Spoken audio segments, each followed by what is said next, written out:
Man is so powerful, so violent that even rival cartels fear saying his name. His real name is Nemesio Ozeguera Cervante, but the world knows him as El Mencho, leader of the brutal Jalisco New Generation Cartel, also known as CJNG. He built one of the fastest growing and most violent cartels in modern history. Armored vehicles, military weapons, drones with explosives, public executions, and for years, the Mexican military and US authorities have hunted him. There's a multi-million dollar reward for information leading to his capture, but here's the mystery. How does a man that powerful stay hidden for so long? And here's the real question. Did someone close to him secretly help authorities track him? Was there a woman inside his inner circle who made the mistake, or did love become his greatest weakness? Tonight, we explore the theory of El Mencho's security was compromised, not by soldiers, not by technology, but by someone he trusted. Let's begin, and do not forget to subscribe in the channel and hit the like button if you're seeking the truth. El Mencho was not born powerful. He started small. He worked under older cartels. He learned the system.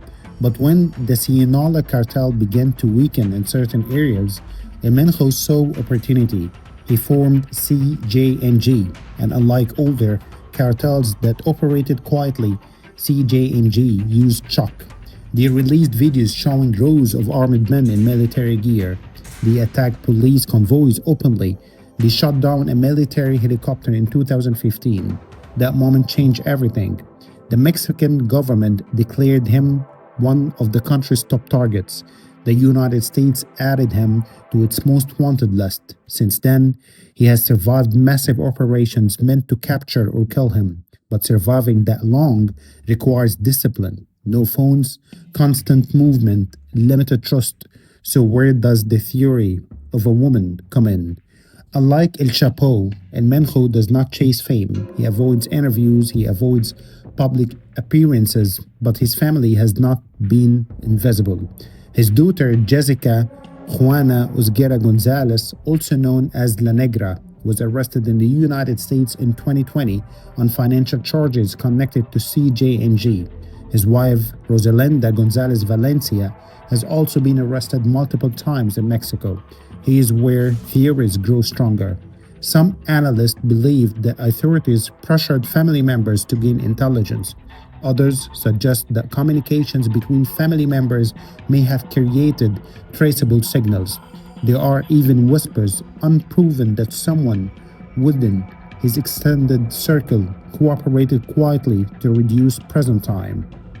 But let's be clear, there's no official proof that a specific woman directly betrayed him. However, cartel leaders often fall because of leaks from inside.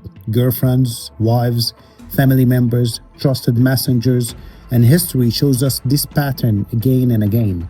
When someone inside makes one mistake, one phone call, one message, intelligence agencies can connect the dots. The hunt of El Mencho was one of the longest and most intense in modern Mexican history. For years, security forces in Mexico and the United States worked together, using billions of dollars in intelligence sharing, satellite tracking, undercover operations, and intercept to close in on him. Then, in Feb 2026, everything came together. Special forces tracked El Mencho to secluded mountain area in Tapalapa. According to Mexican officials, this breakthrough came after listening to movements linked to someone very close to him. It could be a romantic partner whose communications helped narrow down his location and the rugged terrain. Before soldiers arrived, CJNG gunmen opened heavy gunfire to protect their boss. The firefight was fierce, explosions, bullets, and chaos. Despite that, federal troops kept advancing. In the dense undergrowth near the hideout, troops found El Mencho wounded from the intense gun battle. He and two of his bodyguards were critically injured and evacuated by helicopter to a hospital. But he did not survive. Mexican authorities later confirmed his death, marking a definitive end to the region of one of the world's most feared cartel bosses.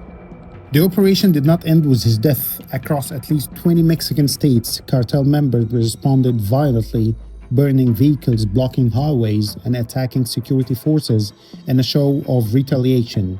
Government reinforcements were deployed to restore order. In the days after his death, El Mencho's family officially requested the release of his body from federal authorities. Meanwhile, Mexican security officials have identified several potential successors within the cartel's rank, raising serious concerns about continuing violence and power struggles even after his death. For years, Nemesio Osguera Carvante El Mencho was a shadow. No interviews, no flashy magazine covers, no public speeches, just violence, power, and silence.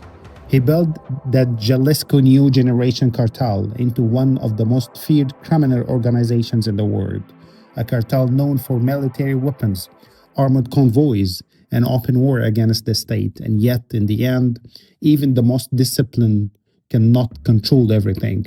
Cartel empires survive on loyalty, on fear, on silence. But silence is fragile. Pressure builds, family members get arrested, deeds are offered, phones are tracked, patterns are analyzed, and sometimes it's not a dramatic betrayal. It's just one small crack, one call, one visit, one movement at the wrong time. Whether it was a woman close to him, a family connection, or simply intelligence war closing in, the reality is this: no empire built on violence lasts forever. The story of El Mencho is not just about drugs or power, it's about control, and how even the most feared man in the world eventually would lose it. Now, the bigger question remains: does his fall weaken the cartel, or does it create something even more dangerous?